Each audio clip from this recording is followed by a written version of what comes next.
Hi guys, long time. Very long time. So guys, kumusta kayo dyan guys? So long time no.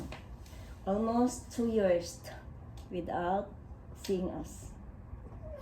So guys, kung napansin nyo may mga running poor babies ako dito. So, dumami sila ng dumami. Nanganak ko ng nanganak. I mean, nirescue ko sila ng bongga. So, dati, pa isa-isa lang, ngayon naging 13. Pero, good thing is, hindi lang 13 nga sila, pero, dadalhin sila lahat sa Europe. At ako dito ay gumagawa naglinis ako ng ampalaya. Ito yung ulam ko today. At, yun, so update ko kayo guys. Yun nga, ang tagal ko hindi nakapag-vlog. So, 30 na yung cuts ko. And, sa ngayon, 7 na lang sila dito. Kasi yung 6, pinadala na sa Europe. Kinukuha sila dito ni daddy nila. Dinadala. By batch. So, 2 batch na yung hinakot. Kasi kami ay mag-lipat na ng Italy. So, anyway guys. So, ang daming kong ikikwento sa inyo kasi mula nung hindi ako nag-vlog at mula pumasok yung 2025, naging busy ba ako sa buhay? Diba dati, wala man akong ginagawa. So, dahil nga 2025, nagbago ang lahat. Mula nung nagkaroon ako ng pusa, ang daming nabago sa buhay ko guys. Nag-aral hanggang nakatapos ako ng 3 course. Tapos, yung last na course, yung medyo mabigat. So, good news also, hindi ko rin siya ina-expect. At hindi ko siya hiniling kay Lord na ibigay niyo sa akin. Ang hiling ko lang sa kanya kung para sa akin, ibibigay niya. Pero kung hindi, okay lang din. So means, hindi para sa akin. Or hindi pa yung time. So, ayun, binigay niya sa akin. Ako ay nakapasa ng CBSPD. So, yun guys, is international siya. License. And then, this coming March, ulit. Ngayon na ako nagkaroon ng time. Titik ulit ako ng HAAD or DOH yung tawag nila. Dati kasi DOH, di ba? Ngayon, HAAD na. So, magre-rest ako ng 1 buwan. Tapos, mag-start ulit ako mag-exam para sa DOH. Ganyan. And, alam ko maipasa ko siya kasi naipasa ko yung CBSPD. Yun yung mas mahirap kasi guys, yung CBSPD. And then, alam niyo ba guys, 5 days ko lang siyang ni-review kasi nga, nung time na yon nag-duty ako sa hospital. So, wala talaga akong time mag-study. And then, minsan iniisip ko, ready na kaya ako mag-take ng exam? Kasi, di ba parang, hindi man tayo nag-expect na makapasa. Siyempre, parang, masakit ma-feel. Di ba? So, pero nag-positive lang ako. Kasi nga, grabe yung hard work na ginawa ko doon. Sa pag-aaral na to yung last na course. Hindi siya guys madali kasi kailangan nyo aralin yung mga surgical instrument na ginagamit ng mga doktor sa pag-surgery, pag-opera. So may encounter nyo yung mga hindi natin nakikita pa, yung may mga drill na malalaki, mga pamputol sa buto. Dapat alamin mo ang mga pangalan yan. Tapos yung mga gunting-gunting na yan. Tapos yung mga forceps na yan. Ganyan. iba-iba yung mga pangalan nila, pero halos magkahawig yung mga itsura. So, may tinatawag din silang forsip. Tapos, basta iba-iba. Kailangan mo siya aralin, kaya hindi siya ganun kadali. So, anyway guys, magluto tayo dito. Ayan, oh. So, ang mga alaga ko, nagtatakbuhan sila guys.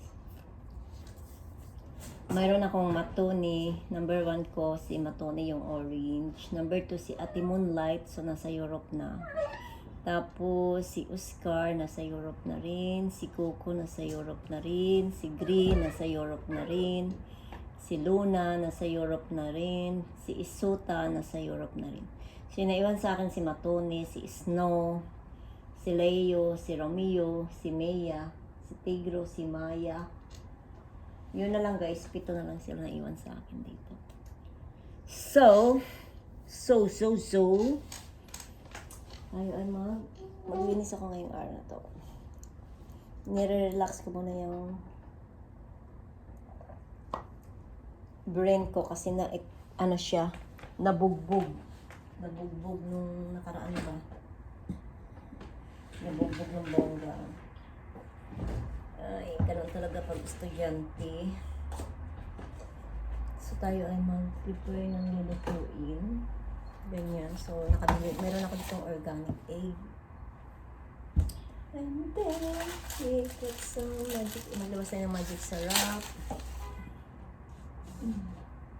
Tapos, ganitong ano lang binibili ko. Yung ready na. Ay, ito ng bakbak. Bakbak. Ang aking mga kuwan, nagtanong na.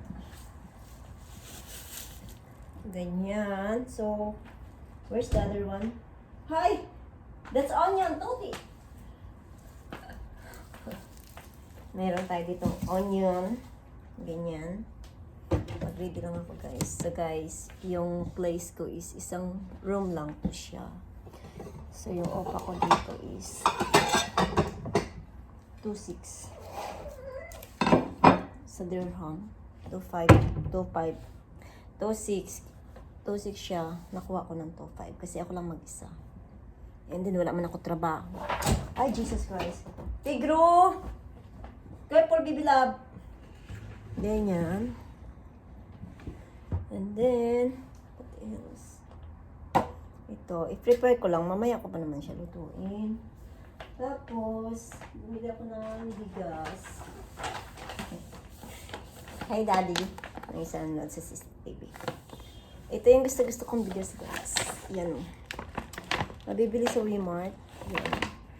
So, meron pa naman ako dyan. Kaso nga lang, ang binili ko doon kahapon is ang palaya lang naman, tsaka yung prutas. So, wala ko masyadong bibili. Nag-add na lang din ako nito. Masarap siya, kahit medyo mahal. Tag 79 dirham, 5 kg. Pero gusto ko to guys. Sobrang sarap. Ganyan. So, i-prepare ko lang to. And then, what else? Ano pa bang maikwento ko sa inyo? Wala lang, masaya lang. Masaya lang yung buhay ko mula noong 2025 na may peace of mind. 2025, ang daming nabago talaga guys. Tapos ngayon pagpasok ng 2026, ang gaganda kasi nakapasa ako sa exam. Matone, David Tigro. Ito si Matone. Gabi ng ano to, inaaway niya si Tigro. Nagsisiro siguro siya. Ganyan. Ito yung una kong pusa. Una naming baby. Malibang kay Nathan, ha? Yan. At maliban din sa angel namin na nasa heaven. Yan. Ganito lang. So, replyan mo natin si Daddy kasi may simulator siya. So, magpapabili nga ako ng stand ng camera para mag-start at mag-vlog. Ganyan. Ay, nako. So, ayun guys, yan yung update namin ngayon. Ang daming nabago talaga sa akin. Ganyan. And then, kasi guys, alam mo kung bakit nandito pa kami. Di ba lilipat kami ng Europe. So, ubusin kasi to sila. Ito si Matone, tsaka si Snow, tsaka si Mia, yun yung magiging kasabay ko. Since hindi pa naman kami, dahil nga kailangan ko pa mag-take ng exam ulit para sa DOH. Tapos after that, yun na. At saka kasi magastos na dito sa UAE. Ang laki na ng mga binabayaran ba? Yung bill, yung mga expenses. Ang laki ng expenses namin lalo nung nandito pa yung anim. Kasi yung pagkain nila, royal canin. Tapos, kung ano yung iniinom ko, mineral, yun din yung iniinom nila. Ayaw kasi ng isa ng aw. Bangga yung kaya yun, magastos kami guys sa totoo lang. Sobrang laki ng expenses namin. Kita ko lang dito kasama yung mga pusa namin. Pero anyway guys, we are lucky and you are lucky too. Ayun, so wala lang. Ang daming, yun lang, good news. Good news na. Ang daming nabago sa life ko na maganda. So, bye-bye guys. Thanks for watching.